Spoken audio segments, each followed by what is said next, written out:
Oi, este é o vídeo do segundo dia do Veda edição 2020 e o que temos para hoje é a resenha do conto Uma Tarde Plena, escrito por Clarice Lispector, aqui da sua coletânea Onde Estivestes de Noite, dentro do nosso projeto Contos do Meio-Dia.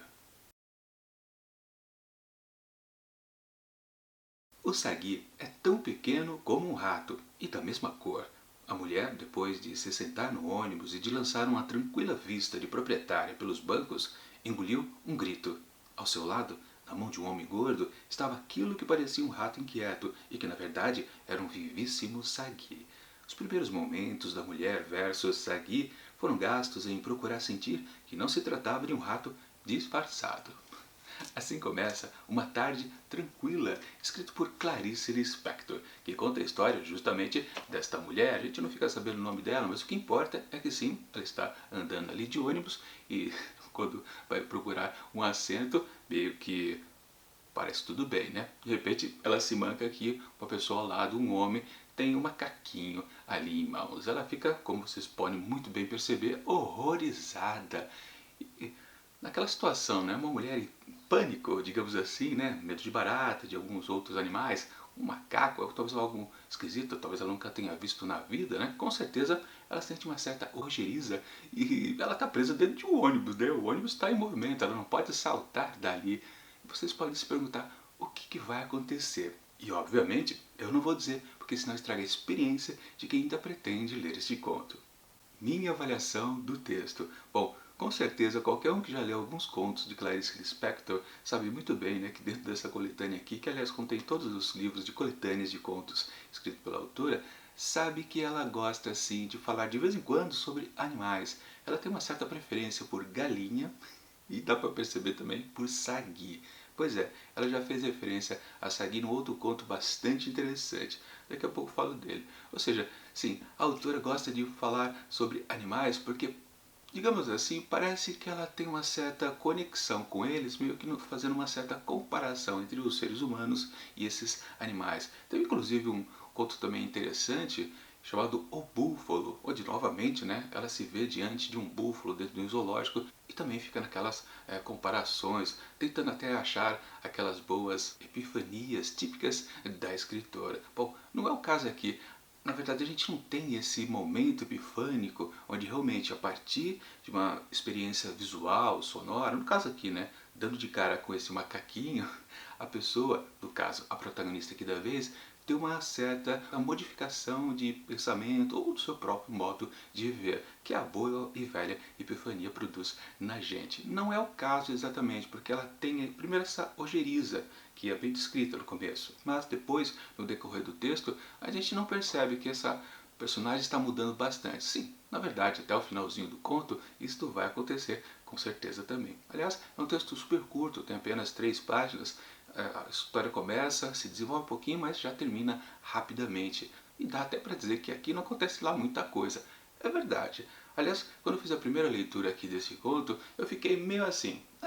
Não aconteceu nada demais, considerei até um texto fraco. Só que, antes de gravar esse vídeo aqui, eu li ontem, fui ler de novo, aproveitei que o conto era curtinho, né? Falei, vou ler de novo.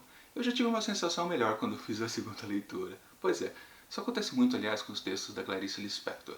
De uma vez só que você lê, você pode até não entender às vezes, mas quando você faz outras leituras, você capta momentos interessantes que a autora também está querendo expor e às vezes quando a gente passou pela primeira vez a gente não percebeu direito. Não que o texto aqui melhorou muito quando eu fiz a segunda leitura, mas eu gostei mais principalmente do final, porque justamente ali nos 2 últimos parágrafos que acontece alguma coisa realmente interessante, como eu disse, de modificação dessa personagem. Com certeza ela tem uma sensação diferente do que ela estava quando ela entrou dentro do ônibus.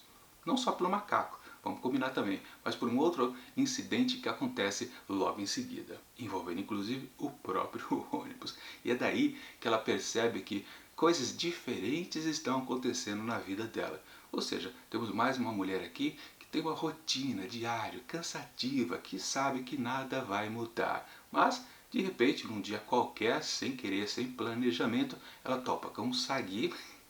Ou seja, ela vence o seu medo de animais, as suas inseguranças e também uma coisa bem repentina, muito menos esperado, talvez que um ser que possa causar medo ali dentro do ônibus. É uma coisa curiosa, porque, como eu disse, né, sempre vai lembrar, né, Clarice Lispector é famosa por um grande livro onde ela fala sobre uma barata, ou seja, literalmente um medo para com um animal e, na verdade, um medo para com si mesmo. Aquela grande análise profunda do que é o próprio ser humano a partir de um bichinho nojento. No caso, assim, ou seja, ela descreve aqui o sagui como uma espécie de rato, né? Sim, na verdade, um equívoco dela, não tem nada a ver, para falar a verdade. Talvez o tamanhinho dele que possa se aproximar, mas de qualquer forma, ela tem a visão de um animal asqueroso. Ela pensa que o sagui é asqueroso.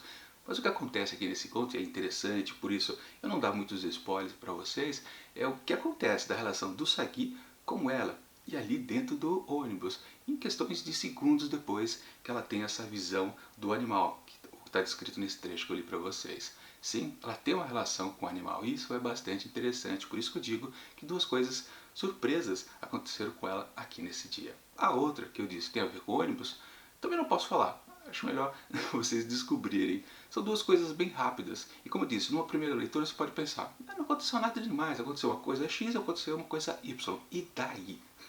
Na verdade, o que importa é realmente a união dessas duas coisas. Aí que vem o truque, a sacada da autora. Quando ela diz nos últimos momentos que sim, essa personagem é mais uma daquelas tantas que vive uma baita de uma rotina doméstica. Ela sabe que sua vida não tem nenhum desenvolvimento a mais. Aliás, o penúltimo parágrafo, ou o último, né? Acho que é o último parágrafo aqui, também está bem escrito de uma maneira bem interessante, vale bastante esse texto final, assim como também esse trecho inicial que eu li para vocês.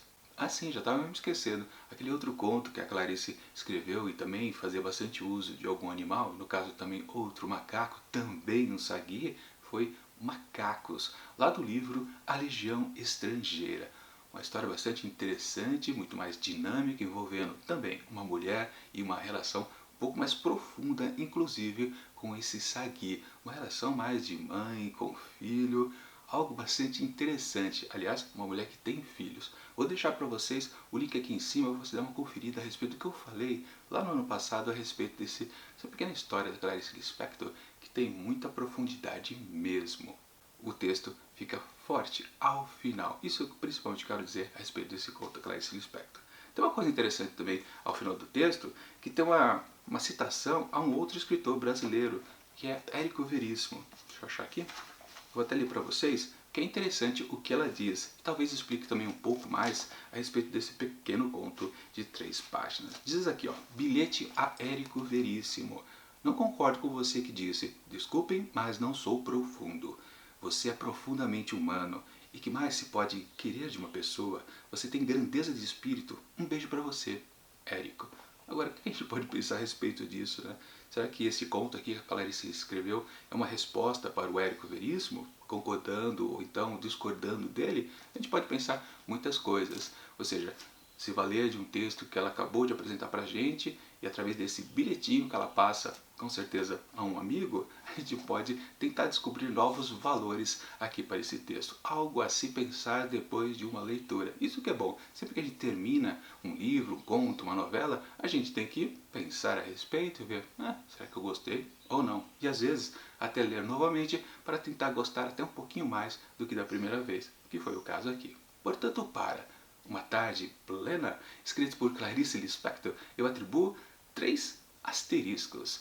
Afinal das contas, gostei mais um pouco do que eu tinha gostado antes e isso é muito bom. Clarice sempre sendo o que ela é, uma ótima escritora. E é por isso que eu sempre recomendo a leitura aqui deste livro que contém todos os livros de coletâneas escritos pela autora. Um belo de um catatal. Na verdade, nós estamos quase terminando, já passamos das páginas 500 e acho que só faltam mais 2 coletâneas para a gente ver aqui. Tudo bem rápido, provavelmente vou acabar ainda neste ano de 2020. E claro, eu recomendo para vocês a leitura desse livro aqui, portanto também, né, deixo na descrição do vídeo o link para você poder adquirir através da Amazon, que é minha parceira de compra e venda. E sempre lembrando, se você faz uso do link na hora da compra, você acaba ajudando o canal, porque eu ganho aquela comissãozinha de vendedor. Terminado o jabá, só falta dizer que amanhã a gente continua com o projeto Contos do Meio-Dia, edição 2020, para mais um vídeo do Veda, e teremos outro autor, Saki, um autor inglês com nome de japonês, Que pseudônimo? Eu não entendi ainda porque ele usava esse pseudônimo, mas temos aqui um personagem interessante que já apareceu na semana passada num primeiro conto e vai se repetir no texto de amanhã, chamado Reginald. Mas eu tenho algumas críticas a fazer sobre esse texto, a conferir lá no vídeo de amanhã ao meio-dia. Mas enquanto esse próximo vídeo não chega, eu deixo aqui do lado dicas de outras resenhas que já aconteceram aqui dentro do projeto Contos do Meio-Dia. E do velho também. Tchau!